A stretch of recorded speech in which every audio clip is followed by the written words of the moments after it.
Ya estamos de vuelta en Conocer Marbella, la segunda parte. Estamos hablando con Antonio Borrego Hernández. Él tiene bastante que ver en el decorado en el que nos encontramos, desde el que me dirijo a ustedes todas las semanas. Porque este televisor que hay detrás, la máquina de escribir, el magnetófono antiguo, la lámpara, no sé cómo se llama lo que hay encima. Un estabilizador de televisión.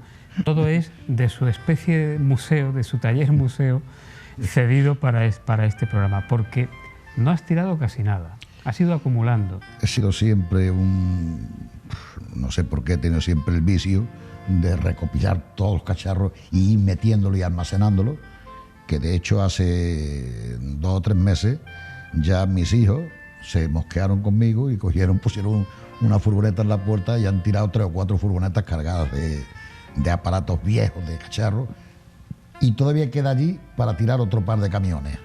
Por ejemplo, este televisor que tenemos ahí detrás, encima del cual está el toro típico español de los años 60. Ese me lo regaló a mí un cliente mío alemán, que se llama Herbert Hens.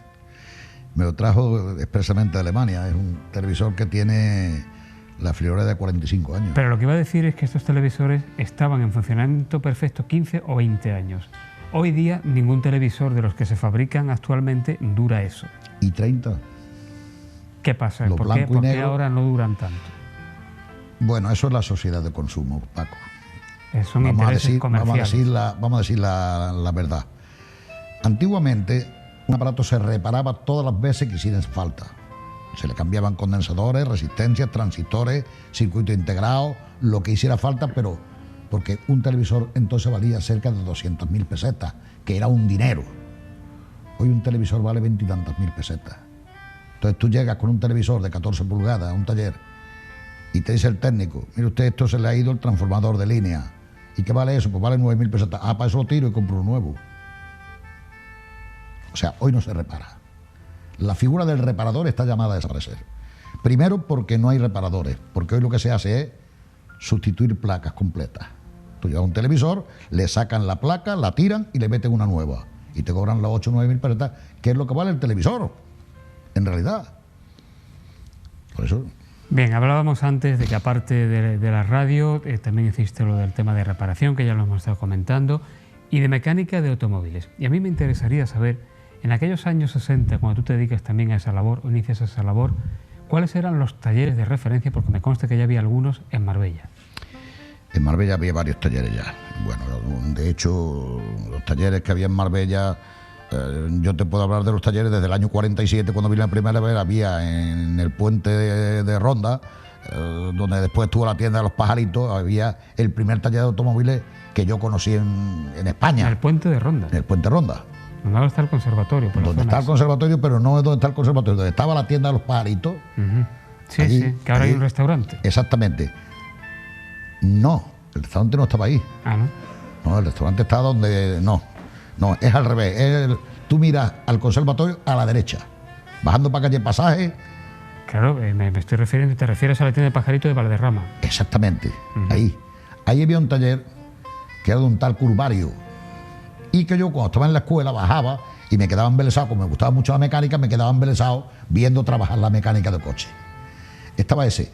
Había otro en la avenida Puerta del Mar, donde después pusieron la aserradora de Marino, que lo tenía Manuel Navarro García, el de Recambios Navarro, vulgarmente conocido en Marbella por el Polo, Manuel Navarro. Estaba el de Rafael Fernández Ríos, también en Marbella, para decirlo todo el mundo, Rafaelito Capote, porque el padre se llamaba Fernández Capote de nombre, y él le daba mucho coraje que le dieran Rafaelito Capote, pero era apellido de su padre, ¿no? También tenía montado el taller. ¿Ese dónde estaba ese taller? El taller de Rafael Fernández Ríos estaba al principio, lo montó, llamémosle donde está el Hotel Marbella Marina, ese edificio sí, ahí en la esquina, montó... Cercano a la clínica... Pero estaba en la afuera de Marbella. A la clínica. Exactamente, a la clínica Europa. Bueno, ahora no se llama Europa. Bueno, ahora se llama... ¿Cómo se llama? USP, creo que. USP, sí. Y también tenía otro taller, Merino y Segovia, en la avenida Miguel Cano, donde estaba la fábrica de hielo, donde han hecho el edificio ese nuevo, a espalda de Recambio Navarro, a espalda de Miguel Cano, había una plazoletita sin salida. Y junto al Hotel San Nicolás también había un taller. No, ese te lo voy a referir ahora, ese es más importante. Allí tenía Merino y Segovia montado el servicio oficial Citroën. Al lado de San Nicolás. No, debajo de donde te he dicho, en Miguel Cano. Sí, Miguel Cano. Y en el sótano del Hotel San Nicolás, que el Hotel San Nicolás era propiedad del conde de Salamanca, de Carlos de Salamanca. Carlos de Salamanca era el concesionario para toda España del Rolls Royce. Y el único servicio oficial que había de Rolls Royce en España estaba en el sótano del Hotel San Nicolás. En los años 60 también. En los años 60. Cuando yo entré en la emisora, estaba el taller ese que yo le llevaba al departamento de electricidad. O sea que yo cruzaba la carretera de la radio y me metía en el hotel, en el taller a repararle los Rolls Royce. Que eso era una cosa muy difícil, porque resulta que para tocar un Rolls Royce había que pasarse un año en Inglaterra haciendo un cursillo. ¿Y estaciones de servicio gasolineras? Estaciones de servicio, yo conocí la primera estación de servicio que se montó en Marbella como tal, fue la Siebla, que estaba frente de lo que hoy es el Alfil, frente de lo que es la cafetería Alfil, donde está ahora, primero estuvo el Citibank y ahora arriba creo que está el Hogar de los Ancianos o algo de eso. Sí, junto al edificio Sabadell, aproximadamente. El edificio Sabadell, exactamente, entre el edificio Sabadell y la esquina de la calle Calvario. Pero digamos que era la misma gasolinera que ahora se encuentra en la que conocemos como Siebla. La que conocemos como Siebla fue esa misma que la trasladaron allí. Pero vaya, la primera que hubo en Marbella como tal gasolinera de la familia era esa, Ramos. En la gasolinera Ramos, la gasolinera Siebla. Porque yo conozco, bueno, y estaba Moré, que tenía un surtidor. Eso es donde ahora está la Fuente del Caballo. Exactamente, en la esquina de la Fuente del Caballo. Había un surtidor de gasolina. Y la estación de servicio aquella, ya está. O sea que entonces el surtidor de Moré duró hasta los años 60. Sí, el surtidor de Moré lo quitaron casi junto con la jaula. Que estaba a mitad o avanzada la década de los 60. Sí, sería ya... Que estaba delante del teatro de José Otal. Exactamente, sí señor, yes sir. Esos eran los Esas eran las únicas gasolineras que había en Marbella. Bueno, yo he dicho antes que había tocado muchos aspectos. Y hay un aspecto que a mí me resulta bastante curioso y que yo pienso que a nuestros telespectadores también, que es, o dos más bien, porque son además facetas muy dispares. Una, afinar un piano, en este caso nada menos que de Arthur Rubinstein, no estamos hablando de cualquiera, sino de Arthur Rubinstein, y por otro lado, un telescopio. A ver, explícame ambas facetas. Bueno, en lo primero te tengo que decir que yo nunca afiné pianos, jamás. No era afinar piano, no. Ese dato lo tenía entonces. Arturo Rubinstein, tuve la suerte de conocerlo y de trabajarle, pero lo que hice fue repararle un equipo de sonido que había traído de América y que trabajaba a 60 ciclos, como la frecuencia de la corriente en América, 60 ciclos, y aquí en España no funcionaba. Entonces dijeron que aquí en España que lo tirara. Un jardinero que tenía me conocía a mí porque yo le había reparado un aparato de radio y tal, y me llevó y me presentó a don Arturo Rubinstein. Y yo cogí y le reparé el equipo. Y mientras estaba reparándolo, estaba Arturo Rubinstein con tu hermano Pedro, que era un crío chico, sentado en su pierna tocándole el piano. Que eso no se le olvida a tu hermano Pedro. Claro, no todo el mundo está sentado en la pierna de Arturo Rubinstein. El honor de estar sentado en la pierna de Arturo Rubinstein escuchando el piano. ¿Dónde vivía? ¿Dónde tenía su casa? Estaba en Nahueles, una casa muy bonita que se llamaba Casa Soñada, y allí era donde, qué gran persona, Arturo Rubinstein era una persona maravillosa. Yo tuve el honor de tratarlo y, tío, que era fabuloso. Yo me quedaba embobado oyéndolo tocar el piano. En cuanto a la segunda parte, la parte del telescopio, pues también está relacionado con lo anterior, porque a consecuencia de yo haberle reparado los equipos de seguridad, don Henry Frederick Tiarks, propietario absoluto de la banca del Lloyd Bank de Londres. O sea, que tenía algún dinero. Pues sí, un par de pesetillas tenía en aquella fecha. ¿Y vivía en Marbella también? Ese vivía en Marbella, en la comunidad privada Las Torres, o sea, pasar Marbella Club, a la izquierda, la primera calle que hay. Ese señor, pues, tuvo la humorada, porque le gustaba mucho la astronomía, de traerse del Observatorio de Cambridge un telescopio que habían desmontado Y el pobre hombre, pues, como era un enamorado de la astronomía, se trajo el telescopio y se lo tuvieron casi 2 años en Málaga, en la aduana, en el aeropuerto, sin dejárselo pasar. Y pagó en aquella época 4 millones de pesetas para poder meter el telescopio en España. En aquella época, te hablo de los años 62, 63, más o menos. Ahora viene el telescopio y resulta que, bueno, ¿quién monta ese telescopio? Pues mira, ahí en la emisora de Marbella hay un muchacho que le mete mano a todo. Que se le mete mano a todo, y me llamaron. Y yo fui y monté el telescopio.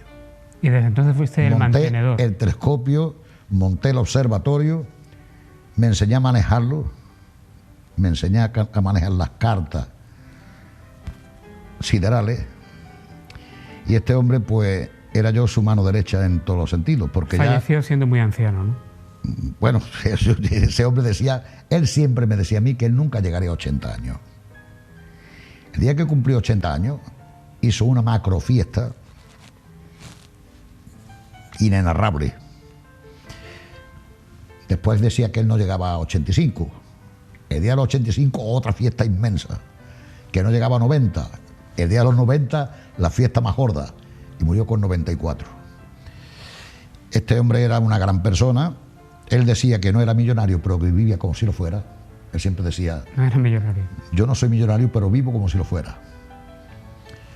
Este señor, yo entraba en su casa como en la mía, y era entrar por la puerta y estaba: Francesca, el whisky para Antonio. Y entraba y me ponía la botella de whisky, el vaso con el hielo, el bol con el hielo al lado. Yo estaba a lo mejor reparándole el televisor o reparándole cualquier cosa, porque este señor era su hobby eran los aparatos electrónicos. Tenía de todo. Cuando no había en España magnetófonos de estos pequeñitos grabadores, ya los tenía. De hecho, el monitor pequeñito que tengo yo en mi taller todavía, me lo regaló don Henry Díaz, porque yo lo vi allí en su casa y digo: uy, qué monitor más bonito. Fue a Inglaterra y me compró otro igual. Porque yo no le podía decir: don Henry, ¿qué reloj más bonito tiene usted? Porque cuando iba a Inglaterra me traía uno igual. Siempre. A mí me regaló este hombre de todo. Yo le monté el observatorio astronómico y sobre eso tendríamos para estar hablando toda la noche. Luego le monté otro telescopio, un Questar de lente invertida, se lo monté arriba en la cubierta de su casa, y ese, cuando murió, me lo regaló, antes de morir me lo regaló, y lo tengo yo en casa.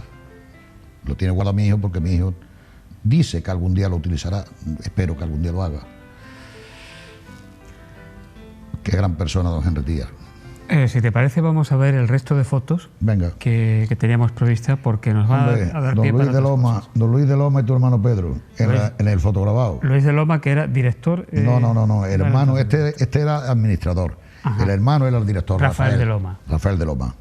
Este era Luis, que estaba en la administración del periódico Sol de España. O sea que retomamos las fotos por lo que habíamos dejado anteriormente, que era la etapa de Sol de España, que estuvo bastantes años en Marbella. Esta está hecha en el Hotel Skoll una noche vieja. Ahí tenía yo una papa impresionante. Tu tía estaba, como de costumbre, mosqueada conmigo. Todavía estamos solteros, ¿eh? Ahí estaba yo soltero todavía. Y tu tía, cada vez que yo me tomaba 2 copas, pues no veas la que liaba, ¿no? Y bueno, y sigue liándolo. Yo creo que... Mi hermana María Elvira, Charo Fernández con su pseudonovio. Es locutora. El señor, tú lo conoces a... No, digo, conoce a él. Sí, a Manolo. Lo conozco, sí. Manolo, hermano de Bernabé. Efectivamente. Eso es. Eso. Eran compañeros míos de la radio. Mi hermana, Charo, de Manolo, una época temprana de la radio. Y mi esposa. El realizador de este programa, Madriles, está pensando en elaborar un libro con todas las historias que estás contando aquí esta noche. Tú fíjate la cara de papa que tengo yo ahí. Sí, porque digamos que te gustaba beber en esa época. Es que me gustaba una copa más con tonto un lápiz, igual que ahora. Bueno, pero ahora ya la cosa hay que moderarse mucho más, entre otras cosas por razón de edad. Hombre, la Vespa. Mi lambreta, ¿no? Esa es una lambreta. Esa era una lambreta. Esa se la compré yo a Juan Carlos Reina. Y aquel coche que hay ahí al fondo, era un 600 que yo tuve también. Todavía hay alguno por ahí circulando, ¿eh? Sí, todavía quedan algunos, pero que yo tenía la Vespa, yo tenía la Lambretta esa y el 600. ¿Cuánto te costó aquel 600? Aquel 600 me costó el trabajo de repararlo. Ya. Porque aquel 600 era de una amiga mía, que era la secretaria personal de don Giuseppe Bastiano Verghese, don Sebastiano Giuseppe Verghese, el que dejó la Asociación del Cáncer. Sí, tiene el nombre de la Y asociación. él se llamaba Pepa Cabrero y era la secretaria personal de él. Se lo prestó a un tal Antonio Villalba. Miento. Antonio Villalba fue el que tuvo el accidente con la moto. Miguel Luque, más conocido por Potaje, le pidió el coche a Pepa Cabrero para ir a Málaga a ver a su cuñado, que era este Antonio Villalba, que se había pegado un tortazo con la moto.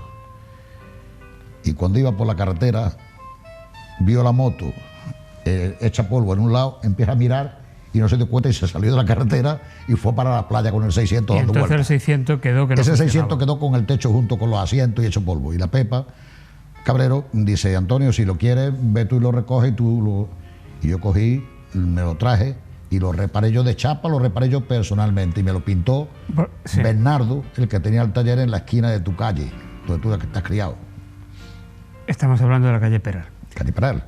Volviendo a la Lambretta. ¿Cuánto costaba una moto como esta? Esa moto costaba en aquella fecha nueva de fábrica unas 20 y tantas mil pesetas. ¿Y cuánto lograba? ¿Qué velocidad lograba alcanzar? Hombre, esa se ponía 120. Esa cogía los 120, la Lambretta aquella que yo tenía. Pues claro, esa moto andaba muy bien, un moto de 150 centímetros cúbicos. Y hombre, Claro, la carretera de entonces no era tampoco la de ahora. no, pero bueno, la carretera no era, pero primero que entonces yo tenía menos años y corría más que ahora. Bien, Porque ahora yo Madriles, no corro, quien corre es mi coche. Madriles, ya hemos visto bien la Lambretta, así que te pido que pasemos a la siguiente foto. A ver, coméntanos esta Esto foto. fue un programa muy cara al musical. público, una representación mini teatral, entre teatral y musical, de uno de los tantos programas que hacíamos cara al público en el salón de actos de la Casa Sindical. Salón de actos donde también se hacía un programa que se llamaba El que sabe, sabe, El que sabe, sabe, el que nunca aprenda. que lo Ese hacía, también. que lo escribía aquel programa Manuel Hidalgo, Sí, señor. el sacerdote. Me he acordado de otro detalle respecto a los medios de locomoción. Tuviste también un biscúter. Tuve un biscúter. No, tuve dos. ¿Cómo eran los biscúteres? Tuve dos. Tuve uno que era el clásico biscúter normal, descapotado, sin nada. Y luego me compré uno que era una caja de cerillas, como una caja. Esperamos que el biscúter puede uno llevarlo debajo del brazo y subirlo a casa. Pues casi. Aquello lo que pasaba era que no tenía intermitencias para girar a los lados. Ni marcha y se atrás. sacaba la mano. Marcha atrás tampoco. No, marcha atrás no. Para marcha atrás lo levantabas de atrás, le dabas la vuelta y lo ponías mirando por otro lado. Y la mitad de las veces no podías sacar una mano porque a lo mejor te llevaba una caca de un perro o algo en la mano cuando sacabas para girar. En eso no hemos cambiado. Si ahora sacas una mano te puedes llevar una Sí, caca bueno, de ahora te perro puedes llevar otras también cosas más gordas. en las calles de Marbella. Digo yo, Puede ser el centro emisor. ¿cuánto costaba un biscúter? Es que es un coche que siempre me ha hecho No mucha supe gracia. nunca lo que costó porque yo los dos que compré los compré de segunda mano y uno me costó 12.000 pesetas y el otro me costó, me parece que fueron unas 8 o 9.000 pesetas. Bueno, 12.000 Yo es que pesetas entonces era dinero. lo que pasa es que yo entonces, como estaba en el negocio ese en el mundillo del automóvil, de la reparación, pues compraba mucho. Pues compré un Hillman con el volante en la derecha, un coche inglés muy bueno, y lo compré por 8.000 pesetas. Y tuve la suerte de venderlo en 50.000 a los 2 años. Claro, pero es que un 600 costaba 60.000 pesetas. Claro, vale, y es 60 y Uno tantas, nuevo, me refiero. 62.000 pesetas valía, nuevo de fábrica. Y pagarlo ya costaba, Sí, costaba trabajo pagarlo. porque no era fácil. Sí, esta es Costaba una mucho foto trabajo pagarlo. que decías del centro emisor. Esa estaba en el centro emisor de abajo, que creí que estaba sonando y iba a cortarlo. El móvil. Sí. Es que hay que apagarlo antes de Es que no me he entrar acordado. en antena. Usted Bueno, usted perdone. se te perdona. Foto del centro emisor de... Del centro emisor de allí, de sindicato. Ajá. Ahí éramos todavía novios, tu tía y yo. Y mira, estábamos ahí en No, pero la, lo que quería matizar, esto era el aparato que se ve en la el fondo. alta frecuencia. La alta frecuencia, claro. Entonces es que Exactamente. entonces estaba la alta frecuencia junto con la baja frecuencia. Ya. Solamente que para ser al revés estaba la alta frecuencia abajo y la baja frecuencia arriba. ¿Comprende? O sea, lo que eran los estudios estaban arriba y lo que era alta frecuencia estaba abajo. Bueno, hemos llegado a una foto muy significativa de los años 60 en España y en Marbella. A ver, explícanos. Bueno, eso tiene una explicación muy lógica y yo te la voy a dar claramente porque no me importa. Yo no, hombre, si se trata de dar testimonio. Paso de problemas. Estas dos chicas estaban haciendo un programa que se hacía en holandés en radio. O sea que no eran suecas. No eran suecas, eran holandesas. Vaya, yo pensé que eran suecas. Eran holandesas. Sí. Y bueno, yo salía con ella. Tenía amistad, pero enrollado con alguna. Bueno, pero nos da pie para hablar de lo que yo quería. Estaba casado y todo ya, ¿eh? Ahí estaba yo ya casado. Bueno, por eso digo, para no crear ninguna suspicacia. No, como ahora que ya no estoy casado, estoy cansado. Hablamos de manera global. Las suecas en los años 60 en Marbella eran un reclamo turístico también, ¿no? No, no era un reclamo turístico. El reclamo turístico éramos los españoles. Las suecas venían a buscar el reclamo turístico. Sí, o sea, en Marbella se promocionaba el sol, la playa y el macho ibérico. Sí, pero quiero decir que para vamos a hablar claro. Pero para el supuesto, sin ningún tipo de eufemismo, macho ibérico que has dicho, sí, el hecho de las costumbres que estas turistas nórdicas traían era algo desconocido en España, donde había una férrea moral impuesta por la política del momento. Por supuestísimo. La moralina, yo no le digo moral, le digo la moralina, porque la verdad que había mucha hipocresía. De lo que entonces se llamaba el nacionalcatolicismo. Sí, el nacionalcatolicismo, eso. Porque había mucha hipocresía. Porque únicamente que estas venían y te daban lo que no te daban las de aquí. Y después se quejaban encima. Esa era la verdad. O sea, las niñas venían... venían era con toda la libertad del mundo. Otro estilo de vida. Con toda la libertad del mundo lo que tenían en su país. Y aquí pues se encontraban con eso, con el clásico macho ibérico que lo soltaba y... Ya que tenemos... Y aquí otra foto de playa. Ahí estás con una persona... Es mi primo Ángel, que está el pobre bastante fastidiado ya. Y esa foto es que no quise deshacerme de ella porque es una reliquia de museo. Prácticamente, si tú ves que todas aquellas casas del fondo eran el paseo marítimo que existe actualmente... O sea, ese era el paseo marítimo. Sí, eso era lo que iba a preguntar. Que también las playas de aquella época que conocieron los turistas... Esa es la playa del Marimar. Eso es frente a la Marisquería Santiago. Claro, eran muy diferentes a las de hoy día. No, es que no había edificios ninguno. Aquel edificio que se ve al fondo era el Hotel Skoll, el que se ve allá al fondo del todo. Y el resto, fíjate, lo que había, un bar que se llamaba La Cabaña y para de contar. 4 casas y media. Junto al paseo marítimo no había nada entonces. Una foto que vimos antes donde decías que tenías una papa increíble. Bueno, en aquella época... Esta fue la boda de pobrecito Pepe Fernández, que en paz descanse, y estamos Antonio Hidalgo, Rosita Sala, que era compañera de la radio también, sigue siendo compañera, sí, estaba trabajando. Antes que se me vaya, locales emblemáticos de copas que tú recuerdas de aquellos tiempos. ¿De qué tipo de copas? Pues me refiero de copas de licor, de un whisky, de... No, es que vamos sí, lo mismo te puedo decir, que estaba el bar en Cencerro, que estaba... Pero ese era de vino y de pescado. El bar del Gallo. No, yo me refiero a otro tipo de locales nocturnos. Luego yo sabía por dónde ibas tú. El Saint-Tropez. Saint-Tropez. El Ski Club. Saint-Tropez estaba justo donde estaba el hotel, exactamente en la esquina. ¿El hotel Saint-Tropez? No. Saint-Tropez estaba en la Plaza de los Naranjos, donde hoy está el restaurante de Los Naranjos, ¿cómo se llama? El que está en la esquina de...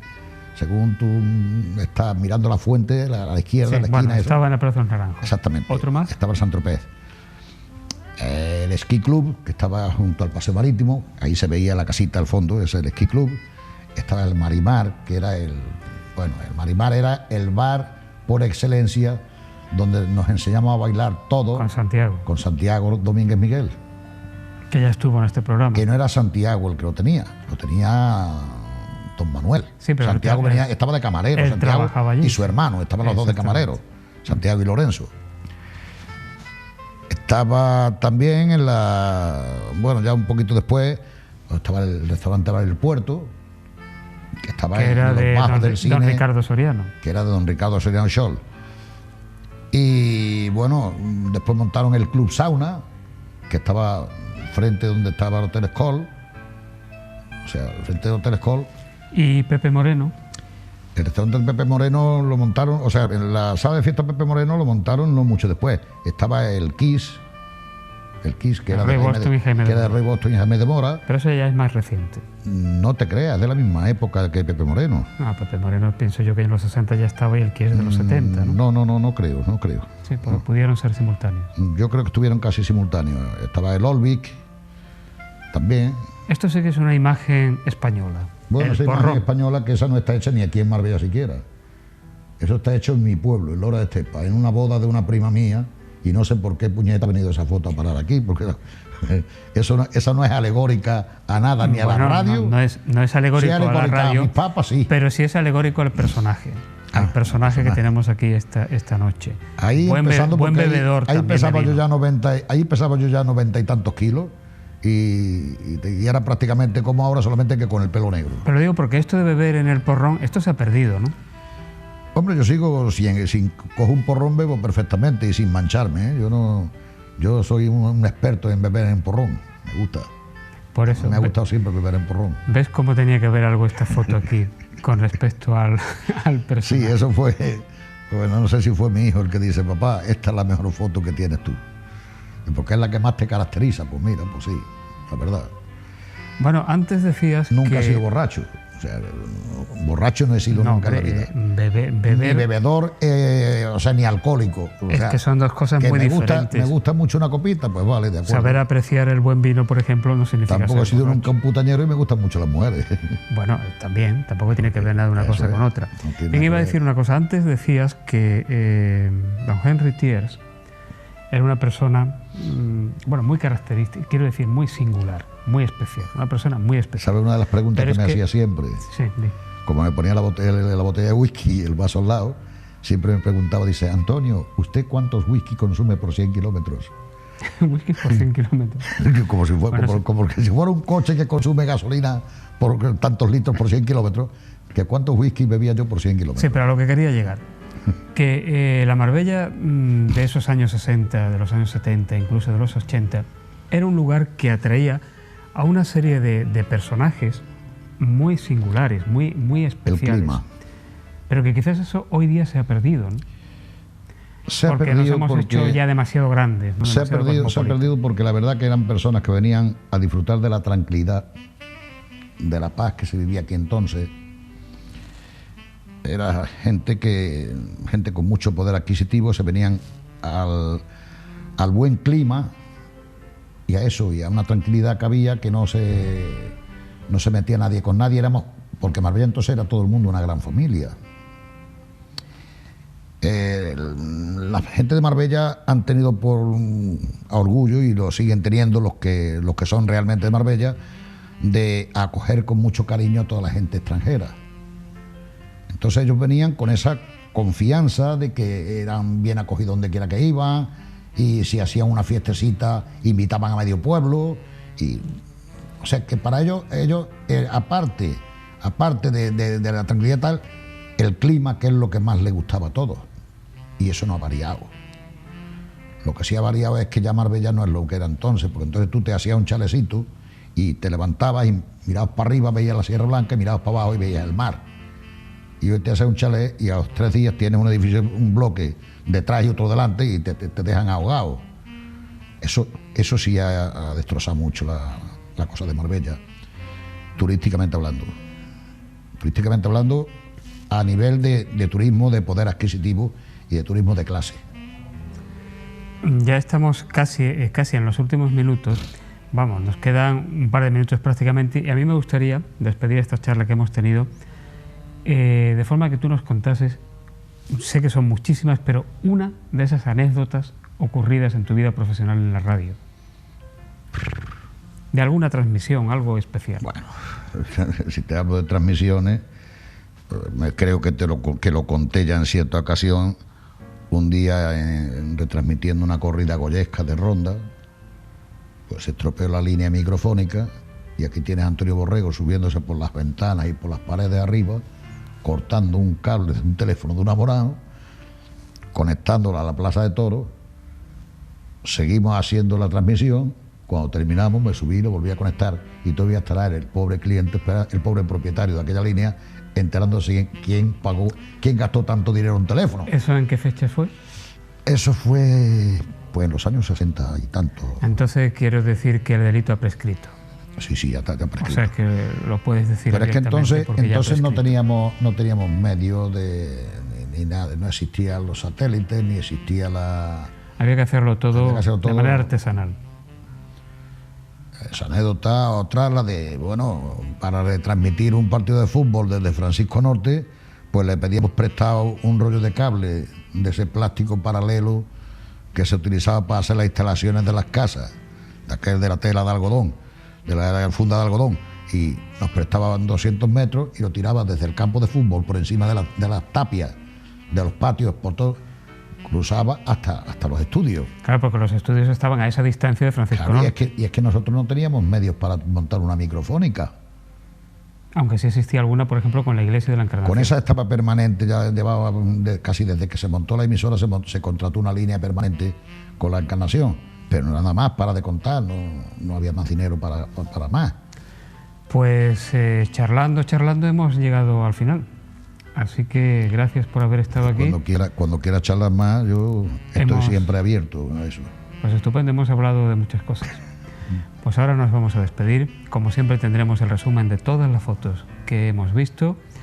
Gracias y espero que se hayan distraído y que se hayan interesado con las cosas que nuestro invitado de esta noche nos ha contado. Yo únicamente diría que si he metido la pata en algo, que la gente me perdone. Pues dicho queda. O sea, me gusta matizar. Nos marchamos.